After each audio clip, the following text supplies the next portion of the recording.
Let's go with improve posture. Okay, now eye contact.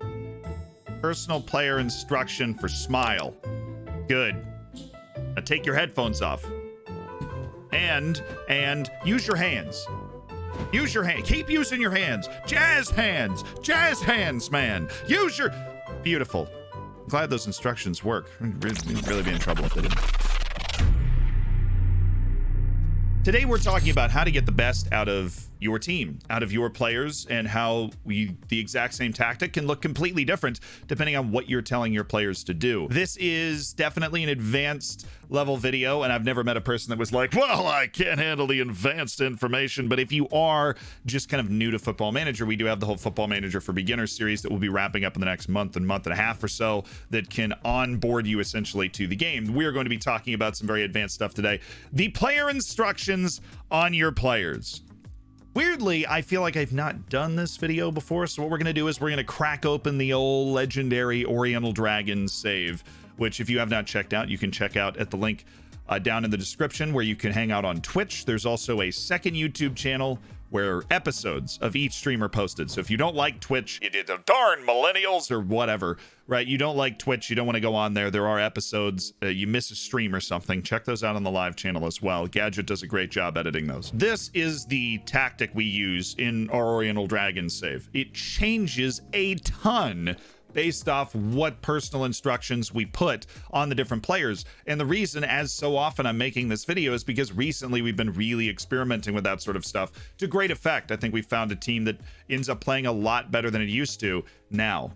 But first, what are player instructions? Because they actually govern a lot more of your life than you would think. First of all, roles, like, you know, the difference between a deep lying forward and a complete forward and an advanced forward, are dictated by the instructions that are automatically assigned to a player that is given that role. So if I go into player and click on João Silva, all of those things are already going to be selected because he is a complete forward. This is where something like a central midfielder is actually really advantageous, because if I put a center mid on support, he has no instructions and everything is open. Where if I go to the complete forward, I can't take off, get further forward, right? I can't take off, hold the ball up. I can't tell him to dribble less or take fewer risks or hold his position instead of roaming, because those are all locked in. So your roles are a collection of player instructions. If you didn't know that, now you do. Through my interrogation of people that make the game, we found out that the playmaker roles in particular seem to have something that is not readily available in the player instructions. We haven't exactly been able to drill that down, but nothing else seems to. So your player instructions are generally dictating what the players are doing, and that's the only thing that sets them apart from anybody else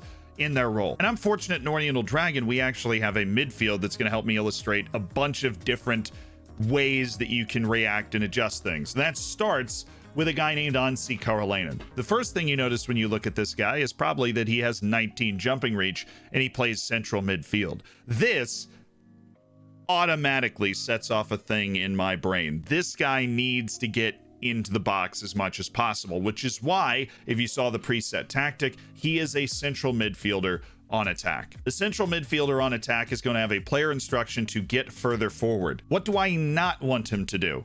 Something that my tactic actually mandates, which would usually be stay wider. So any other person that's in this position, I am going to have stay wider so that they can fill this area and defend. But I am more willing to give up that defensive acumen, because the stay wider is going to end up putting him around the edge of the box during an attacking play instead of getting himself in the box to score. So let's take a look at where Karolainen ends up when he has that get further forward on. We've got Jason Cerna, who's the other midfielder who's playing either Metsala or advanced playmaker. I believe in this game he's playing Metsala. He's hanging out in this location, while Anssi Karolainen is up here with my three forwards, my right winger and my two central strikers. He's there able to use his 19 jumping reach. There's nobody then reasonably that can stop a central midfielder that has 19 jumping reach and he scores a goal. But I know what you're thinking, because you're a genius.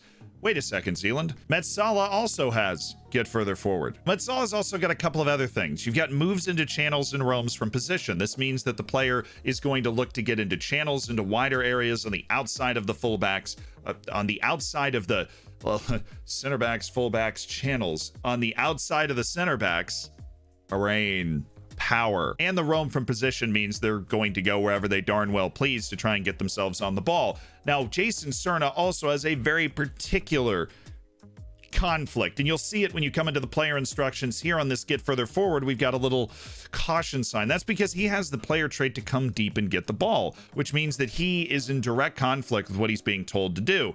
And the way this works out is it just kind of balances in the middle, right? Instead of coming super deep to get the ball, Cerna's just going to play normal instead of getting that much more farther forward. And of course, with roam from position, he could still end up anywhere depending on what he feels like he should do. And given he likes to come deep to get the ball, he's going to do that a lot, which means the way that this plays out is Karolainen joining Silva and Borges and Pereira up around the box, where Cerna's dropping a little bit deeper and he's getting a little wider because he moves into those channels and likes to play onto the edge of the box. But I've also done the things to try and maximize his ability. Let's take a look at the attributes that Jason Cerna has. If I have him in this Metsala role, let's say without these two things, we are not taking advantage of this guy's incredible passing ability, right? 17 passing, 17 vision, 18 technique. I mean, this is somebody we want on the ball, making the tough decisions, trying to make plays for us. But he also is a surprisingly good dribbler. He's got very good athleticism. He has really good control of the ball on the first touch and in those short bursts. And so we wanted to have somebody that could progress the ball.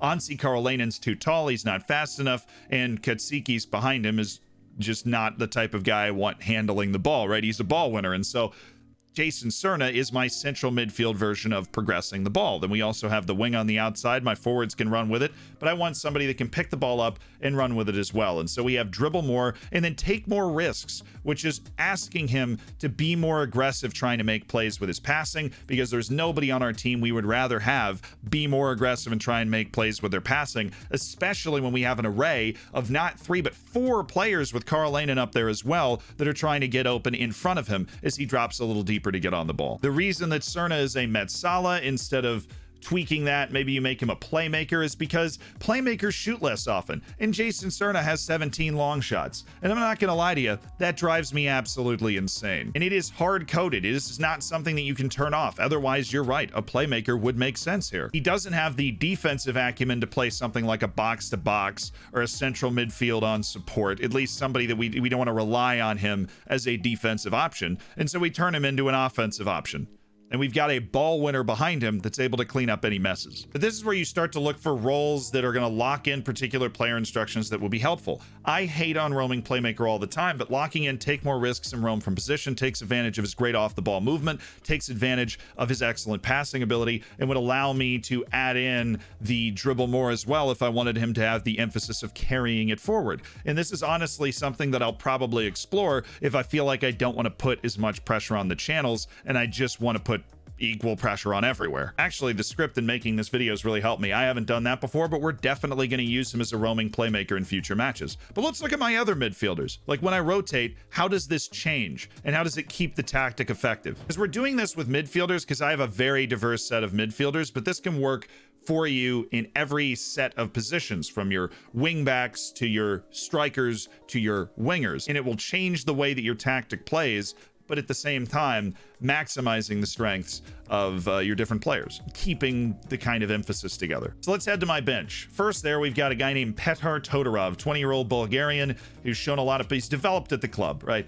Let's take stock of what he's good at. He's not a brilliant athlete, but he has really good balance. And so receiving the ball and distributing it, he's not super easy to knock off. He's absolutely a very good passer, 16 vision, 16 passing, 17 decision making, and he is a very good defender, 13 tackling, right? A decent grasp of positioning and teamwork. He works fairly hard, 13 work rate, 13 stamina, but there's nothing about him physically that stands out. His natural ability to dispossess people makes him a prime candidate for what? Box to box. And so if we take Petar Todorov and put him in on this side, which honestly would make a lot of sense because there is a lot of defensive area that we need to have covered over here. Silva drops in sometimes. If I put him on support, he'll drop in a little more, but we have a lot of area on this side of the field that needs to be covered. And so if we go Todorov and play him box to box, and then we also have him stay wider so that he gets into that area and absolutely tries to take it away. Maybe we want him to tackle harder, right?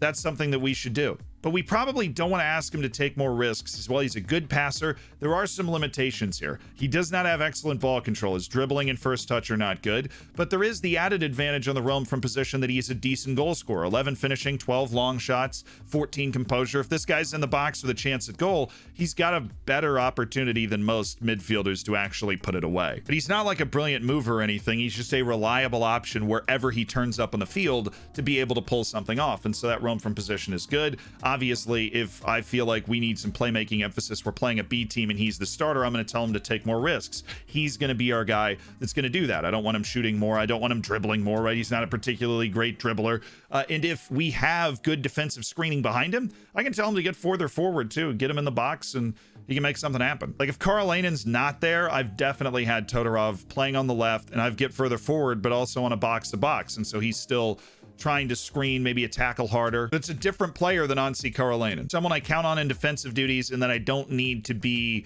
an option to head the ball in at all times. I can play them wider and not have to worry about it.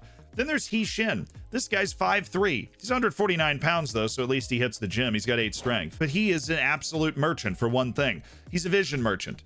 This guy sees things that nobody else sees. He's got better vision than anybody else on my team. He's got really good first touch, and he's got really nice quickness and separation ability in 1 or 2 touches from his opponent. But he's not a good long-term dribbler. He's not particularly fast. He's not great at defending, and he's really tiny. So He Shin will more often come into this position, but I'm going to have to go in and make some changes, right? I do not want him to dribble more. I have no issue telling him to shoot less often. He's at 10 finishing and 13 long shots. It's okay, but the odds of him being able to get on the ball and hold it and move with the ball in the box are just not super high. I mean, he's got good technique. Maybe he can catch a volley every now and again, but it's not great. So shoot less often doesn't hurt. Advanced playmaker honestly makes a lot of sense, because then we're telling him to take more risks as well. We've got no other thing that we're probably looking to ask him to do. He's not a tremendous mover. He's intelligent, but not overly intelligent. So roaming from position's not going to create some opportunity that wasn't there before. It's a classic look at an advanced playmaker that we just want getting the ball and looking to make plays. If he's getting exposed, maybe an ease off tackles, but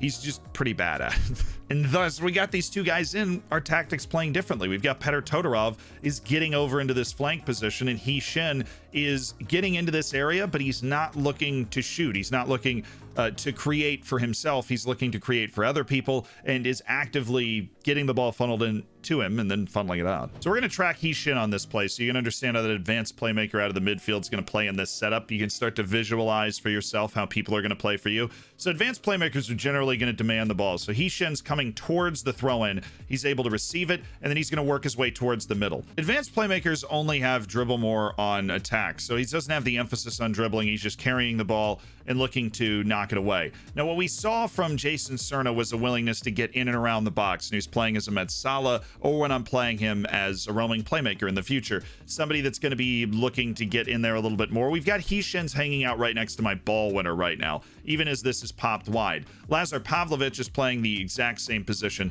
that I've asked Todorov to play before. He's a little shorter. He's got a very similar skill set to Todorov, and so we've got him wide, but then he is arriving into the box late.